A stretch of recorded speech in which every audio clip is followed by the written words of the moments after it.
Hello guys, para to sa mga Aries. Okay, kung kayo ay Aries, para sa inyo ang reading na to today. Dapat din nyo itong malaman guys bago matapos ang April is dapat din nyo itong malaman at tandaan nyo. At bago tayo mag-start is kailangan nating linis ng inyong energy guys sa mga Aries ito guys. At ngayon ay April 29 sa mga Aries. Okay?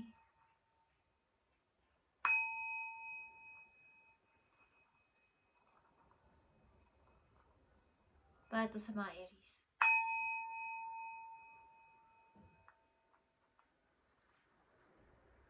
Tingnan natin ang inyong message today guys. Bago matapos ang April is I need ng 4 message sa inyo. Sa inyong kasalukuyang sitwasyon. At para to sa mga Aries na bibigyan ng message today. Para to sa mga Aries na bibigyan ng message today. At kung para to sa inyo, makinig kayo kung gusto nyo at i-apply nyo sa inyong sarili kahit 1% lang guys. Kahit 1% lang i-apply nyo to. At malapit na nga palang pumasok ang May 1 guys. At yun ay nagpapahiwatig din ng new beginning sa mga gustong magpasimula na mga Aries is maganda ang May 1. Magsimula na kayong mag-umpisa sa inyong pagbabago sa anumang aspeto sa inyong buhay. Okay, yan. Dito ang 7 of Pentacles sa mga Aries. Nag-iipon pero walang patutunguhan. Okay, ano ba tong kahulugan nito? Guys, okay, ang kasalukuyang sitwasyon, 5 of Swords is here. Pag-iwas. Okay, Aries, pag-iwas sa mga pwede sa inyong gumambala, pwede sa inyong magpa-delay, pwede sa inyong magbigay ng trouble. Okay, pag-iwas sa mga gulo at lumayo sa kanila. Kung sila ay mahilig sa gulo, sila ay layuan ninyo at kayo ay mag-sacrifice na lang kung kinakailangan, Aries. Huwag na kayo makisali o makisama dun sa gulo nila.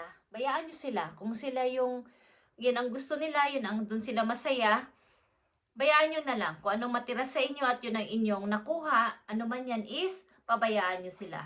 Andito ang Ace of Cups, guys.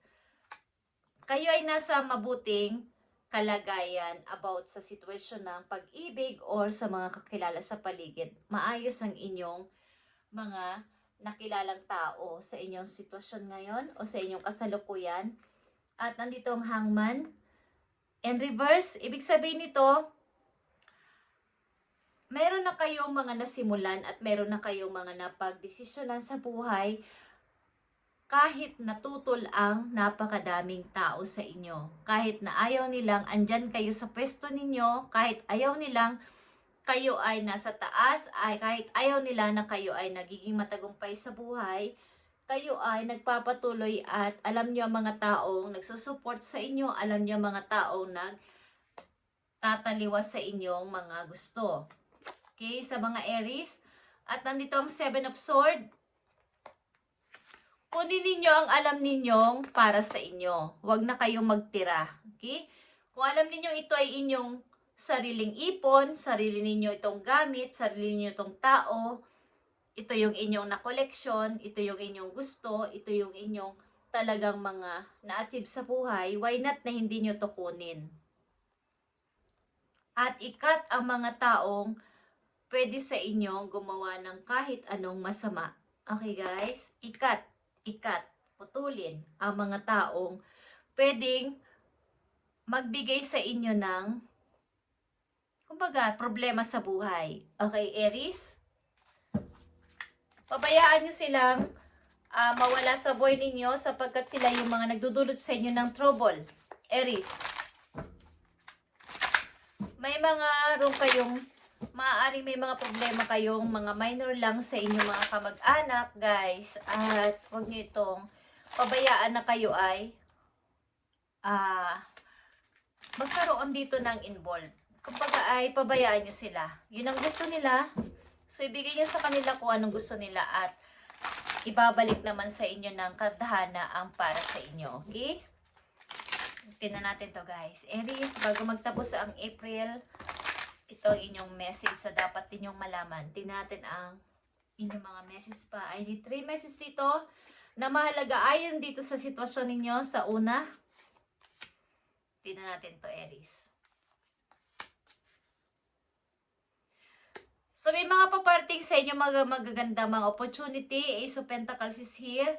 Maraming magagandang opportunity ang paparating at Tower is here. Marami nga talaga mga nakaka-amaze na bagay sa inyong buhay na nangyari at nandito yung inyong lakas ng loob at tibay ng kalooban sa pagharap dito.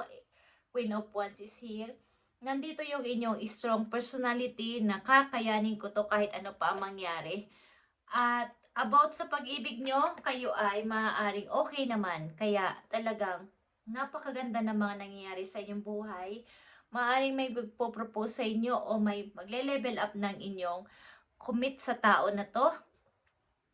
At maaaring maraming mga good and bad na papating sa inyo simula sa araw na to, Aries. At panatilihin yung kayo ay nasa inyong posisyon like a Queen of Wands na kayo ay strong. At sundin ang binubulong ng inyong puso sapagkat marami ang paparating na mga bago opportunities sa inyo, Aries. Hindi lang sa ngayon, maraming mga good news ang paparating at mga bagong idea is paparating sa inyo. At mamimili kayo dito. Okay? Hindi kayo mawawalan. So kung may mga tao na kayo ay maaaring katulad ng isang pusa, independent. Mayroong sariling buhay. Kumbaga ay, kahit wala ka, kahit nandyan ka, okay lang naman ako. Meron akong sariling kakayanan na magtrabaho, meron akong sariling kakayanan na buhayin ang sarili ko at palaguin ang sarili ko katulad ng isang pusa, guys. At ang ilan sa inyo ay ma-ambition. Kumbaga ay ambisyoso at hindi ito masama. Kumbaga, hinahangad nyo lang ang maging komportable sa buhay at hindi na natili sa isang posisyon lang. Sapagkat, katulad ng isang pusa, ang pusa ay gusto niya ay sa malambot na sofa, sa malambot na kama, at hindi siya nanatili sa isang matigas na higaan, guys. Gusto niya ay komportable siya at mabango palagi, malinis, at may maganda at mayamang amo. So, katulad ng isang pusa, gusto nyo ang iba sa inyo, Aries, ay mahilig sa material, but hindi naman to masama kung ito ay inyong pinaglalago or kayo mismo ang gumagawa ng paraan para kayo maging matibay sa buhay at malago sa buhay, katulad sa kapirahan. Okay, is hindi to masama sapagkat hindi masama na mag-ambisyon kung kayo naman ay gumagalaw or kayo mismo yung gumagawa nito, bumibili nito at kayo yung nagpo-provide nito. Hindi masama yung kung hindi naman kayo nakakaabala ng ibang tao. Okay, Aries. Tingnan natin ang Aries na nandito sa reading. Ang mga Aries na nandito sa reading ay mayroong sariling pananaw at sariling. Kumbaga, hindi nakikinig sa desisyon ng ibang tao. Hindi nakikialam sa drama ng ibang tao. At palaging nasa kanilang sariling isip lang ang kanilang pananaw. Walang pinapakinggan. Nakikinig man pero hindi sinusunod ang 100% na advice. Sarili nilang buhay, sarili nilang desisyon ang kanilang pinapakinggan. Don't place limit upon yourself. You are in the infinite being with unlimited potential. Aries, you can have and be anything you want. Don't hold yourself back or allow anyone else to this. Is your life. Live your truth and remain heart-centered at all this time. Like I said, guys, kayo ay alam niyo yung kasabihan na may face, ako to. Huwag mo akong pakialaman. Kung ako man ay maghirap o yumaman o nasa middle na situation, ako to. Ako yung nagsusolusyon dito. Ako yung re-resolve ng aking problema. Wala kang pakialam because wala kang ambag sa akin. Yun ang mga Aries na nandito sa reading, guys. At huwag mong bigyan ng limitasyon ng iyong sarili sa mga infinite being with unlimited potential na meron ka. Ang mga Aries na nandito ay medyo mayabang pero may potential. Ang ibig ko sabihin, mayroon silang skills, meron silang kayabangan, pero kaya nila. Kumbaga ay, kaya ko sinasabi, kasi kaya ko. Kaya ko gagawin because kaya ko.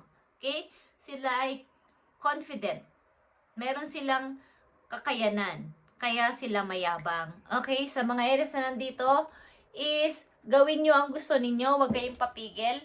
At maaaring good news is paparating sa inyo, guys.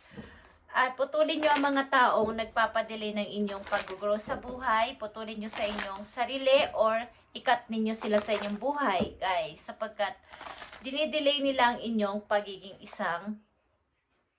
pag-grow. Yung pag-grow sa lahat ng bagay. May mga sinungaling din sa inyong paligid, guys, sa maaaring circle of friends nyo. So kayo ay wag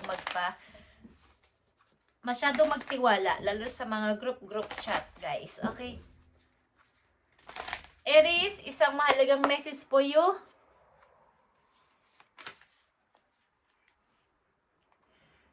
Lay back, rest, and relax. Okay. Kayo ay magpahinga, mag-isip-isip, at mag-relax. Paminsan-minsan. Sapagkat doon darating ang mga good idea sa inyong pag-iisip at sa inyong pagpapahinga kahit kaunting oras lang o kahit kaunting panahon lang sa inyong buhay, kayo ay mag-relax para dumating ang mga magagandang isipin at pumasok sa inyong utak. Okay. And walk in a beauty, Aries, huwag kayong patalo. Alam niyo maganda ang mundo. Okay, huwag kayong magpatalo sa mga dumarating na pagsubok sa inyong buhay. Ikat nyo ang mga tao na pwedeng humadlang at kumbaga magbigay sa inyo ng problema, magdala sa inyo sa trouble. Ikat ninyo ang mga taong ito. Yan ang sinasabi ko sa inyo, guys. At huwag mo limitahan ang sarili mo sapagkat ang iyong potential ay unlimited. Okay? Don't hold yourself, place back, or allow anyone else to. This is your life. Okay, this is your life. Kung alam niyo yung kantang, It's My Life. It's your life. It's My Life by Bon Jovi, guys. Okay. Tingnan natin ang message for you, Aries. Last message for you, take reality check, Aries. Ito ay full moon in Capricorn. Maring kayo ay naaapektuhan ng energy ng earth sign, Capricorn, Virgo, Taurus. So kayo ay, yung inyong realidad ay inyong i-check sa inyong pang-araw-araw na routine. Kung ano na ba nangyayari sa akin. Ano na ba mga tao at sino ba mga taong relate sa akin at involved sa akin na nagbibigay sa akin ng takot o limit sa aking mga kakayanan. Okay? So kaya maging mapag-observe sa paligid sa mga tao, energy na inyong namimit everyday, Aries. So mga Aries na nandito ay hindi ko sinasabing bad ang pagiging isang mayabang nyo. Kayo ay mayabang because alam nyo ang inyong potential sapagkat kayo ay hinuhusgahan, okay, sa inyong kakayanan. So inyong ipakita ito sa kanila sapagkat pwedeng hadlangan nilang inyong maaaring paglago pa sa buhay at mga potential sa buhay na maaaring maganap is maaaring may mga pumipigil nito sa inyo. Huwag kayong makihalo sa gulo o drama ng ibang tao. Pabayaan nyo sila. At kung kinakailangan mag-sacrifice is mag-sacrifice alang-alang sa hindi ka madamay sa ganitong klaseng gulo, okay? O sa mga drama nila.